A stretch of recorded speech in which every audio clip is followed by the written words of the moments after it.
حضرت ابو درداء رضی اللہ تعالی عنہ مدینۃ المنورہ سے چلے گئے تھے شام میں، تو وہاں کوئی شخص مدینۃ المنورہ کا ان کو ڈھونڈتے ڈھونڈتے پہنچا اور کہا کہ ابو درداء میں مدینۃ الرسول سے آیا ہوں، مجھے پتا چلا کہ آپ کے پاس حضور کے فرامین ہیں، تو ایک فرمان سننے کے لیے اتنا لمبا سفر کاٹا ہے، یہاں رشتہ داری بھی نہیں ہے، کوئی تجارت بھی کرنے نہیں آیا، کسی سے ملنا بھی نہیں ہے، شہر دیکھنے کے شوق میں بھی نہیں آیا کہ میں دمشق دیکھا ہوں کیسا ہے، صرف ایک ہی غرض ہے میرے سینے میں، اور وہ یہ کہ میں ابو درداء سے حضور کا فرمان سنوں۔ تو حضرت ابو درداء رضی اللہ تعالی عنہ نے پھر انہیں حضور علیہ السلام کا ایک فرمان سنایا، سنو آپ بھی، من سلک طریقا یبتغی فیہ علما سہل اللہ لہ طریقا الی الجنہ، جو کسی ایسے راستے پہ چلا جس راستے میں اس کا مقصد ابتغاء علم تھا، علم سیکھنا تھا، تو فرمایا اللہ اس کے لیے جنت کی راہیں آسان کر دیتا ہے۔ اللہ، یہ کس کو بتایا جا رہا ہے؟ جو ایک حدیث سننے آ رہا ہے۔ لازمی نہیں ہے کہ وہ باقاعدہ طالب علمانہ انداز ہی اختیار کرے کہ باقاعدہ داخلہ لیا جائے کسی ادارے میں اور وہاں سیکھنے کے لیے جائے تو وہ طالب علم شمار ہوگا۔ لازمی نہیں ہے کہ 8 سال کا 10 سال کا کورس پڑھنے جائے تو پھر ہی طالب علم شمار ہوگا۔ اس کو بتایا جو صرف ایک حدیث سیکھنے آیا تھا۔ تو میں آپ سے کہوں گا کہ 8 دن کے بعد جب جمعۃ المبارک کے موقع پر آپ سفر کر کے گرمی کاٹ کے مشقت سہ کے آپ یہاں پہنچتے ہیں، پٹرول لگاتے ہیں، وقت نکالتے ہیں، آدھا گھنٹہ پونا گھنٹہ قریبی شہر کے لوگ پہلے چلتے ہیں، اور جو باقی شہروں سے آ رہے ہیں کوئی 2 گھنٹے پہلے چل رہے ہیں، کچھ لوگ صبح سے چل رہے ہوتے ہیں، کچھ لوگ رات سے چل رہے ہوتے ہیں، کچھ لوگ رات آ کے ہمارے پاس مہمان خانے میں ٹھہرے ہوتے ہیں کہ صبح ہم نے نماز جمعہ پڑھ کے جانا ہے، دور دور سے لوگ آ رہے ہوتے ہیں۔ تو اس وقت طالب علم بن کے آیا کریں کہ ہم حضور علیہ السلام کے فرامین سیکھنے جا رہے ہیں،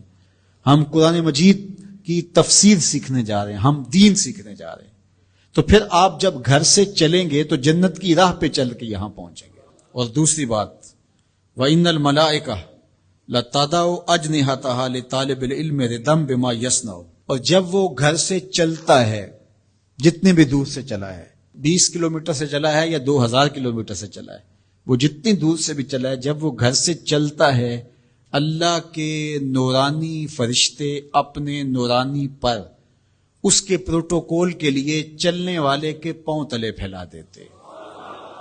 یہ پروٹوکول ہے، اللہ اکبر، یہ اعزاز ہے، یہ تکریم ہے۔ پھر ارشاد فرمایا وَإِنَّ فَضْلَ الْعَالِمِ عَلَى الْعَابِدِ كَفَضْلِ الْقَمَرِ عَلَى سَائِرِ الْكَوَاكِبِ، عالم کی فضیلت عابد پر، عالم کی فضیلت ہنڈے بدماش چور ڈاکو اس پر نہیں، اس سے موازنہ نہیں کیا جا رہا ہے۔ ایک عام چور ڈاکو بدماش سے تو ایک مسجد میں جھاڑو دینے والا بھی افضل ہے، اس سے موازنہ نہیں کیا جا رہا، بلکہ موازنہ کس سے کیا جا رہا ہے؟ جو تہجد گزار ہے، شب زندہ دار ہے، نوافل پڑھتا ہے، صلاۃ الاوابین، صلاۃ الاشراق، چاشت کی نماز، قرآن مجید کی تلاوت، رات کو عبادت، دن کو روزہ، معاملات میں محتاط، صرف عالم نہیں ہے، باقی وہ عابد ہے بہت بڑا، اپنی نظر پر پہرے بٹھاتا ہے، خیالوں پر پہرے بٹھاتا ہے، سوچوں کو آوارہ نہیں ہونے دیتا، زبان کو بے قابو نہیں ہونے دیتا، عابد ہے۔ اس پر عالم کی فضیلت کتنی ہے آپ ذرا سنیے تو آپ کا جی چاہے گا کہ ہم مکمل عالم بن جائیں۔ تو فرمایا کہ فضل العالم علی العابد کفضل القمر علی سائر الکواکب، عالم کی اس عابد پر، تہجد گزار پر فضیلت اس طرح ہے جس طرح 14ویں رات کے چمکتے ہوئے چاند کی فضیلت